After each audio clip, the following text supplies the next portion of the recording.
This lesson, we're going to talk about the measure of an arc length, so in terms of degrees, and we're going to talk about the arc length itself, which is the distance of the arc. So let's first get down definition for measure of an arc length. Okay, measure of an arc length is its corresponding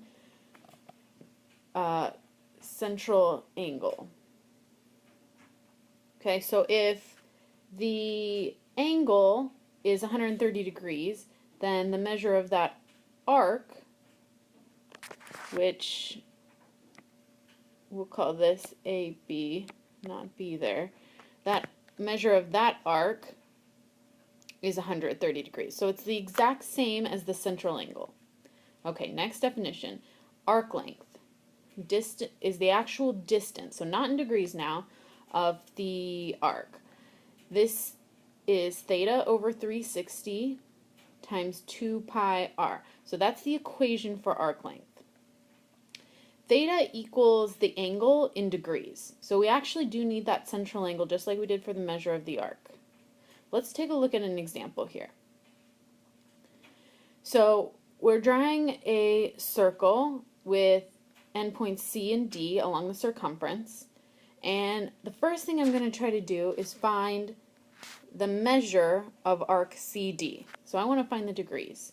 Remember, the measure of the arc is the same. So there's the arc. The measure is the same as the central angle. And we knew the central angle was 90 degrees because it had a little box on it. Okay, so the central angle will usually be given to you, or it'll be a simple algebra problem to solve for that. Now I want to find the arc length. In the problem before, the little m, that meant measure. That meant they were looking for degrees. In this problem, it just shows arc CD, which means we're looking for arc length. So now let's use our equation. Theta, which in this example is 90 degrees. That's the central angle. 90 degrees over 360. That represents the fraction of the circle that we're dealing with. Times 2 times pi times the radius, which was given to us as 10. I like to simplify the fraction first before I multiply it. So 90 over 360 simplifies all the way down to 1 over 4 times 20 pi, because 2 times 10 is 20. This is the same thing as 20 pi over 4. Now I'm just combining the two sets of numbers. Okay, so 20 pi over 4 is 5 pi. This is my answer in terms of pi. So when the question asks for the answer in terms of pi, this is how you give it. If the question asks for it in terms of a decimal, then I want to multiply 5 times pi, which is 3.14, which is 15.7. So this is my answer rounded to the nearest tenth. You'll see both questions asked to you.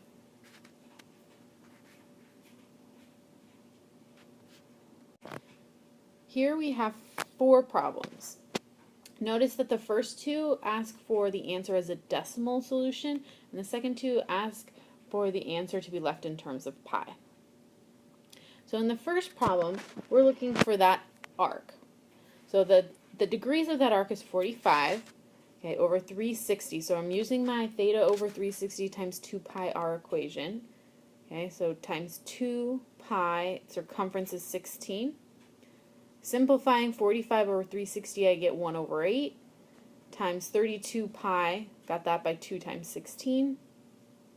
Next part is to make it just one fraction, so I'm left with 32 pi over 8, which reduces to 32 times, or sorry, it doesn't reduce. As a decimal answer, it's 32 times 3.14 divided by 8.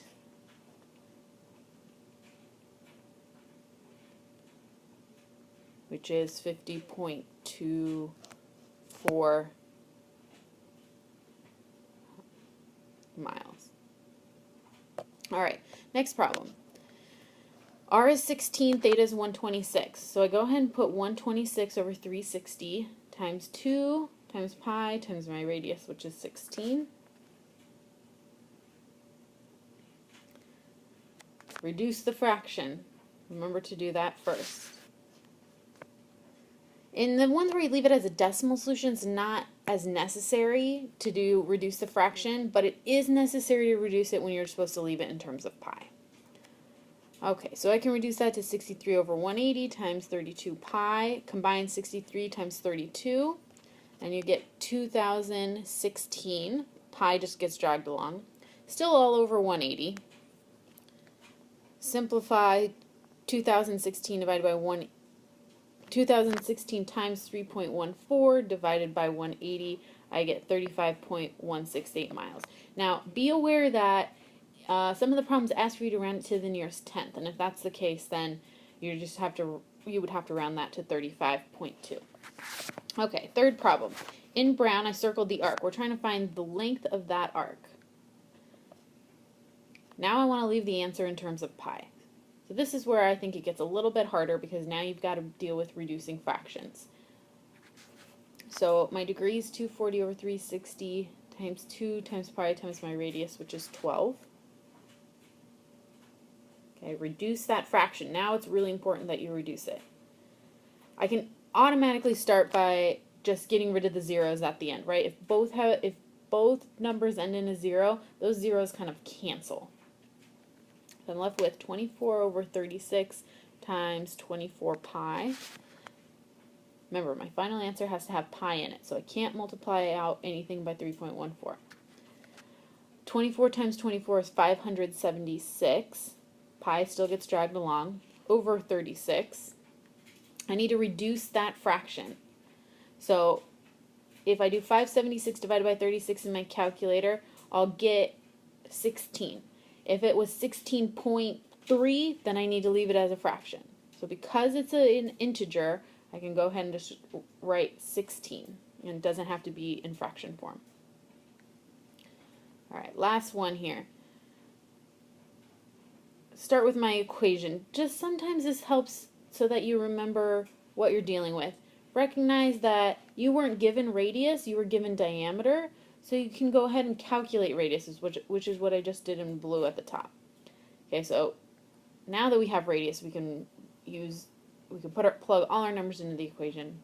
60 over 360 times 2 times pi times our radius, 12.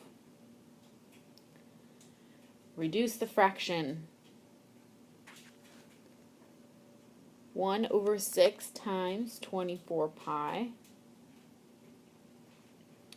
Go ahead and multiply 24 pi times 1. That's 24 pi still all over 6.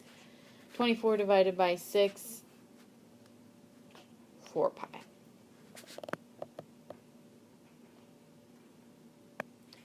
So those are the two types of problems you're going to see. You're going to see problems dealing with decimal solutions, and you're going to see problems dealing with pi.